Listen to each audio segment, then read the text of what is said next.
Y ahora llamamos a la mesa a Neus Rivas, que va a presentar la mantilla del paño al encaje de bolillos.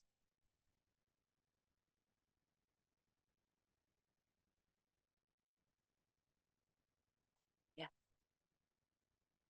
No, para cambiarlas.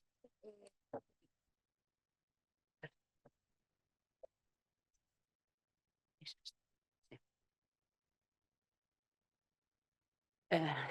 Bien, bien, yo en principio, primero quiero agradecer a la organización la oportunidad de participar en este congreso y estoy encantada de compartir mi trabajo con personas que realmente os admiro muchísimo, las investigaciones que para mí amplían mis conocimientos en muchos aspectos. Espero aportar una pequeña pieza, porque solo es una pequeña pieza en este mosaico de la indumentaria del siglo XVIII. Bien, los temas que planteo serán la defensa de la identidad. ¿Acaba de pagarse? No. Vestir a la española negro y mantilla, las tipologías y el uso de la pieza, las técnicas y la decoración, técnica principal, en mi caso, destaco el encaje de bolillos, los focos de producción en Cataluña y Almagro y unas conclusiones finales. Del primer aspecto no puedo aportar demasiada novedad en el tema. Ya muchos habéis hablado del tema y todos conocemos pues cómo en esta época las mujeres de las clases urbanas y las clases altas de la corte de Madrid desarrollan un imaginario español y que los viajeros europeos van reflejando en sus escritos. Es cierto que el color negro ya es identificado en el siglo XVI, pero en este momento también se convierte en un elemento identitario. Respecto al vestido, se impone, que ya se ha hablado también, un traje nacional basado en dos piezas, la basquiña y la mantilla. Mientras que la basquiña desaparece, la mantilla sigue utilizándose hoy en día. Y esto significa que en este periodo, este artefacto que yo digo, se convierte en un elemento simbólico y adquiere un gran éxito. La mantilla, bueno, procede de la indumentaria popular y todo el mundo la reconoce como un velo, que en muchas ocasiones es como un velo de media luna, realizado en diversos tejidos. Bárbara ya también ha hablado del tema.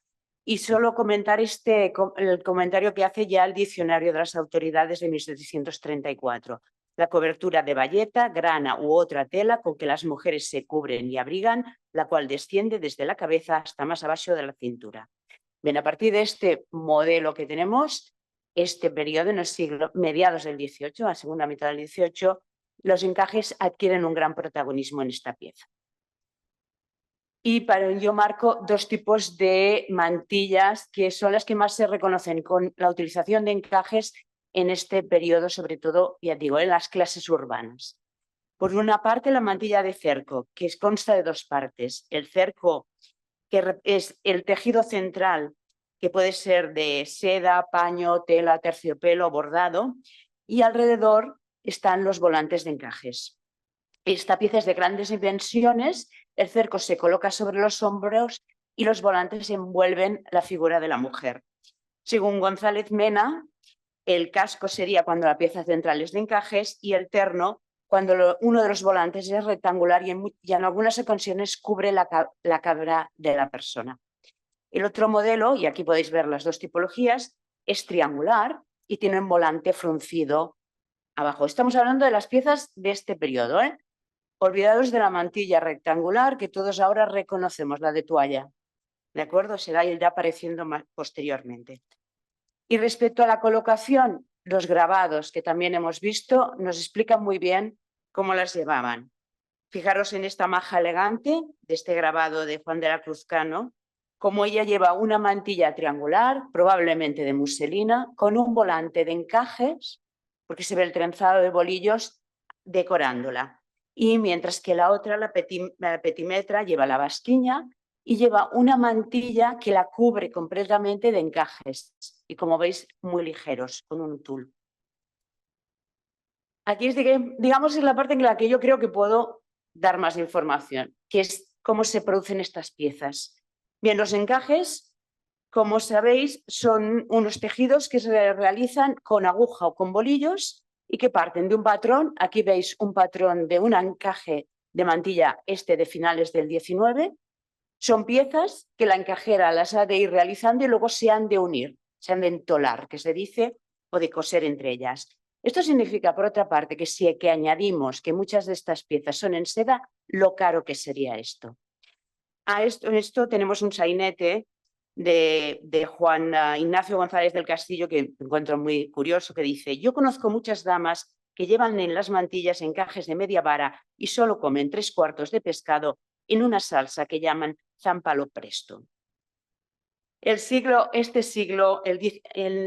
hablamos ya concretamente del tipo de encaje, en el 17 y principios del 18 los diseños de los encajes suelen ser muy densos, los motivos son densos, casi no se aprecian los fondos, como veis en este detalle del cuello.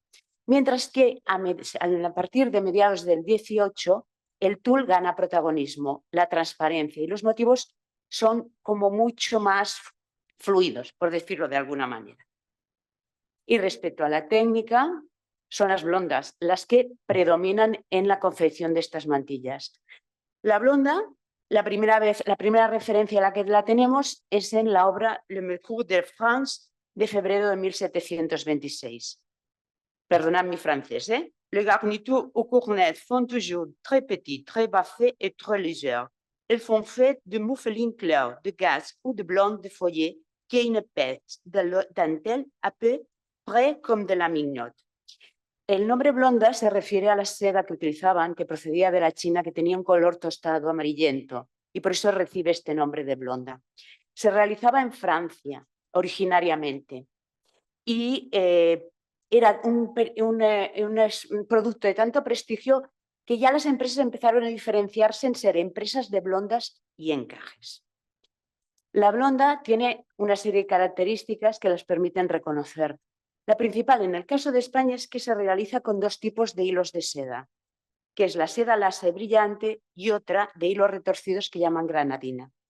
La primera es la que se utiliza para los motivos, es este brillo, y que es lo que se hace, lo que se llama el punto de lienzo, el punto entero, y el tul, el sagonal, se hace con la granadina. Uno de los puntos característicos también de la blonda suele ser esta filigrana que se coloca dentro de las corolas, dentro de los escudos, y que algunas fuentes denominan punto de rosa. Si nos centramos en los diseños, es difícil identificar las mantillas de este siglo XVIII con las posteriores. Pensad que los patrones se van reproduciendo, los talleres siguen utilizando y las encajeras van utilizando los mismos patrones. Entonces hay algunos que se volverán a repetir en el siglo XX.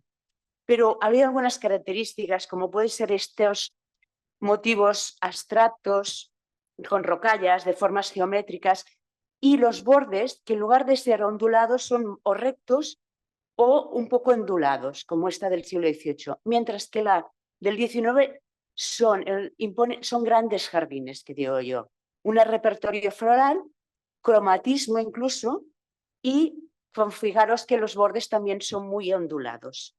Como insisto, es muy difícil reconocer a veces una mantilla del 18 con una de otro periodo. Yo ahora os muestro algunas que tengo en el museo que creo que son de este periodo. Esta sería una mantilla que no es de blonda, es de otro tipo de encaje francés, el Lille, y es, como diríamos, es el terno. Sería en blanco y es una mantilla de novia, no sé por qué la tipología corresponde a las mantillas de novia catalana, que son características que las utilizaban el día de la boda. Si ya vamos a ejemplos de blondas, tenemos aquí esta pieza, que esta mantilla, que era propiedad de Carmen Tórtola Valencia, la bailarina.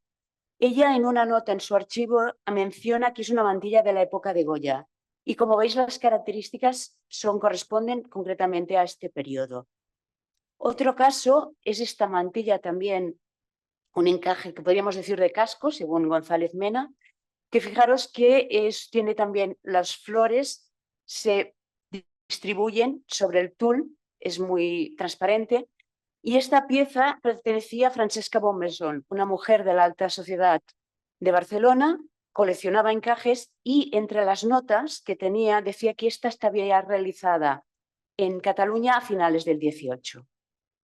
Y finalmente, esta pieza de Clarissa Roig i Capella, la mujer de un banquero catalán, que murió en 1824, y como veis también observamos unas formas geométricas y curiosamente, no sé si podéis apreciar, dentro de los escudos un pájaro.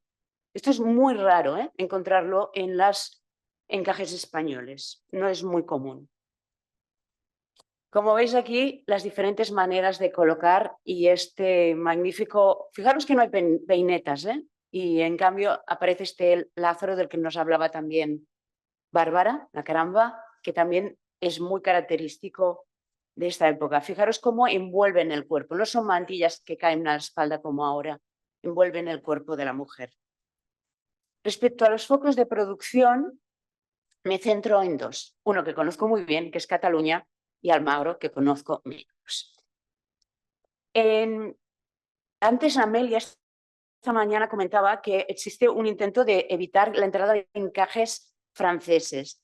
Es cierto, se publica una Real Pragmática en 1770 prohibiendo estas decoraciones y diciendo que las mantillas habían de ser únicamente de seda o lana.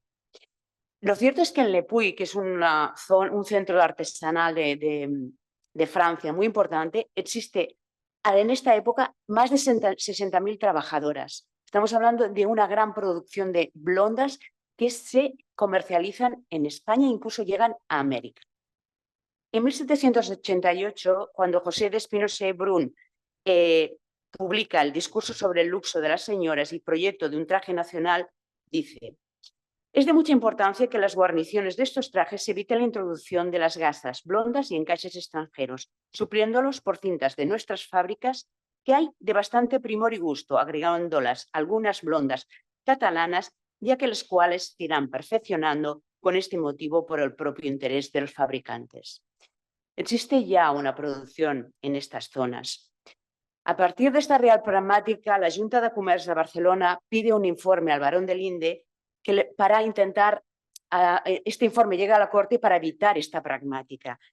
Y el barón de Linde señala que son más de 40.000 las mujeres y niñas ocupadas en estas labores sin dejar los quehaceres domésticos en toda Cataluña. Estamos hablando de una cifra importante de mujeres que trabajaban realizando encajes. Esta producción estaba vinculada a la seda y al norte de Barcelona, la zona donde yo soy, el Maresme, es una zona de muchísimo, siempre ha sido muy importante el textil y el comercio. Mataró, que es la ciudad central, tuvo durante un tiempo una industria de seda muy importante. Y Linde sobre esto señala: solo en Mataró se calcula que ganan las mujeres 5.000 reales diarios, que componen al año 150.000 escudos, cantidad superior a la cosecha de sus vinos, que solo importan 60.000. Otra ciudad cerca es de donde soy yo, Arenys de Mar. Os invito a que vengáis cuando queráis. Somos muy acogedores. En esta tenemos varios documentos en el archivo del pueblo que nos hablan de este negocio de encajes y de esta producción de blonda. Hay una estadística de la producción de 1790 que habla concretamente de la cantidad de almohadillas dedicados a este. 80 se dedicaban a producir encajes de seda, mientras que habían 2.796 de encajes de hilo. Los encajes de seda son, además de más costosos, más difíciles de realizar. Solo las buenas profesionales lo podían realizar. Y luego hay otro protocolo del notario Arqué que indica: los cuales tienen en dicha vila de Santa María de Arenys fábrica de randa de seda negra, haciendo trabajar diferentes mujeres para el sustento de sus respectivas familias con diferentes cochines.